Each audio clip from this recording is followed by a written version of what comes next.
తో షేర్ చేసుకుంటున్నా. సో, ఇంకా అన్‌ఫార్చునేట్‌లీ మా అన్నయ్య అయితే మమ్మల్ని వదిలేసి వెళ్ళిపోయాడు. ఈ ఇన్సిడెంట్ ఏంటంటే, నాకు ఎంతో ఇష్టమైన చిన్నప్పటి నుంచి ఉన్న మా అన్నయ్య కోసం అనమాట. 19 ఇయర్స్ మెమరబుల్ స్టోరీస్. నేను ఎందుకు ఏడుస్తున్నానో తెలుసా? మా అన్నయ్య ఇప్పుడు నాతో లేడు. చెప్పాలంటే ఇదిలా ఉంది.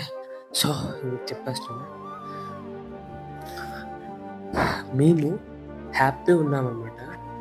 మా అన్నయ్యకైతే ఎంసెట్ కోసం అయితే ఒక హాస్టల్ అయితే జాయిన్ చేసాం. హాస్టల్ పేరైతే నేను చెప్పను. కాలేజ్ పేరు చెప్పను. సో, జాయిన్ చేసి అక్కడ వాళ్ళ ప్రాబ్లమో, మా అన్నయ్యలో ప్రాబ్లమో మాకెప్పటికీ తెలియలేదు. మా అన్నయ్య అయితే ఫుడ్ బాగోట్లేదని చెప్పేవాడు చాలా సార్లు. మమ్మీ ఇక్కడ అందరికీ ఫీవర్స్ వచ్చేస్తున్నాయి అండ్ హెల్త్ ఇష్యూస్ వస్తున్నాయి. నేనైతే వచ్చేస్తాను మమ్మీ అని చెప్పేవాడు మాతోని. తమ్ముడు నేను వచ్చేస్తాను అని చెప్పి మేము అన్నయ్య అరే ఎందుకురా కొన్ని రోజులే కదా అడ్జస్ట్ అవ్వని చెప్పాం. సో, వాడైతే అడ్జస్ట్ అయ్యి అలాగే ఉన్నాడు. లాస్ట్‌లో ఇంకా 5 డేస్, 6 డేస్ ఉన్నాయంట. ఇంకి 20 డేస్‌కి అనమాట. 30 డేస్‌కి అనుకుంటా. సో, వాడైతే ఉండలేకైతే వచ్చేసాడు. ఫీవర్ వచ్చి ఫుల్. సో, ఇంటికొచ్చాడు. బానే ఉన్నాడు. మార్నింగ్ అంతా నాతో ఫ్రెండ్లీగా మాట్లాడుతూ అన్నీ చేశాడనమాట. బట్ సాయంత్రం వరకి బానే ఉన్నాడు. తర్వాత వాడికి కొంచెం బాగా చిరాకుగా నీరసంగుంటే మా తాతయ్య డాక్టర్ అనమాట ఆర్ఎంపీ. సో, సెలైన్ అయితే ఎక్కించుకున్నాడు. సెలైన్ ఎక్కించిన తర్వాత కాసేపు తర్వాత నాకు కొంచెం ఐస్ కూల్ అవుతూనే అన్నాడు. ఏం కాదు భయపడకంటే, ఎందుకు మరి ఆడికేమన్నా కంగారయ్యాడు. సడెన్‌గా అయితే వాడికి పిచ్చోడిలా అయిపోయాడనమాట. అయిపోయి బ్రెయిన్‌లో ఏమైందో అర్థం కాలేదు. పిచ్చోడయిపోయాడు. జస్ట్ ఏమో మామూలు ప్రాబ్లమ్ ఏమో అనుకున్నాం. అప్పటికప్పుడు ఎమర్జెన్సీగా హాస్పిటల్‌కయితే పట్టుకెళ్ళాం. పట్టుకెళ్ళిన తర్వాత వాడు పడుకున్నాడు. పెద్ద పెద్ద వామిటింగ్స్ అవ్వడం అండ్ ఇలా అయిపోవడం అన్నీ అయ్యాయనమాట. ఒక 2 డేస్ ఒక హాస్పిటల్‌లో ఇక్కడ శ్రీకాకుళం మాదనమాట. ఆ హాస్పిటల్‌లో జస్ట్ నార్మల్ ట్రీట్మెంట్ అయింది.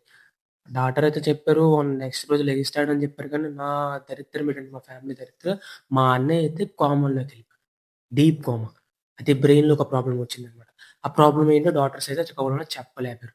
సరే ఇంక ఎమర్జెన్సీ ఎక్కువయిందని చెప్పి మేము ఇక్కడి నుంచి వైజాగ్ అయితే పట్టుకెళ్ళాం. వైజాగ్ మెడికవర్‌కి. సో, మెడికవర్ ట్రీట్మెంట్ 5 డేస్ అనుకుంటా అయింది. ఇక్కడ 2 డేస్ ఇంకా అక్కడ 5 డేస్ ట్రీట్మెంట్. 5 డేస్ మేము ఒక నరకం చూసామనమాట. మా అన్నయ్య బతుకుతాడేమో అని ప్రతిరోజు మేము పడిన కష్టం లేదు. దేవుడికి మొక్కని దేవుడు లేడనమాట. చాలా మంది హెల్ప్ మా దగ్గర డబ్బులైపోతే అందరికి వాట్సాప్ గ్రూపుల్లో పెట్టి అన్నిట్లో పెట్టి హెల్ప్ చేస్తే ఇవన్నీ అయ్యాయి. బట్ మాకు రాసి పెట్టలేదు మా అన్నయ్యతో. మా అన్నయ్య అయితే ఇంకా డీప్ కోమాలోకెళ్ళి అయితే బ్రెయిన్ మొత్తం డెడ్ అయ్యి చనిపోయాడనమాట. ఇది ఎలాంటిదంటే మాకు అసలు ఇప్పటికి నేను చెప్తే నాకు ఏదోలా అయిపోతుంది. బట్ మీతో షేర్ చేసుకోవాలనిపిస్తుంది నా ప్రాబ్లమ్. సో, తో షేర్ చేసుకుంటున్నా. సో, ఇంకా అన్‌ఫార్చునేట్‌లీ మా అన్నయ్య అయితే మమ్మల్ని వదిలేసి వెళ్ళిపోయాడు. ఇంకో బ్యాడ్ న్యూస్ ఏంటి తెలుసా? ఆ రోజే నా బర్త్‌డే అన్నమాట. జూన్ 27, 2022 అయితే ఇన్సిడెంట్ అయింది.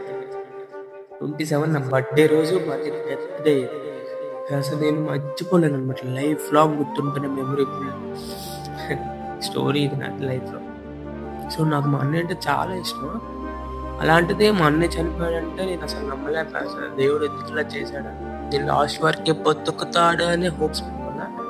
బట్ బ్యాడ్ లక్ అనమాట. చనిపోయాడు మా అన్నయ్య. అమ్మ, నేనే ఇప్పుడు. మా డాడీ కూడా చనిపోయాడు. ఆల్రెడీ ఒక 2 డేస్ బ్యాక్ వీడియో పెట్టాను. డాడీ అలా చనిపోయారని. చూసారా మా లైఫ్ ఎలాంటిదంటే డాడీ చనిపోయిన 1 ఇయర్‌కే అండ్ అన్నయ్య కూడా చనిపోయాడు. 2021లో డాడీ, 2022లో అన్నయ్య. చూసారా ఎలాంటి లైఫ్ రా భాయ్. నాలాంటి కష్టం ఎవరికీ రాకూడదనుకుంటున్నా.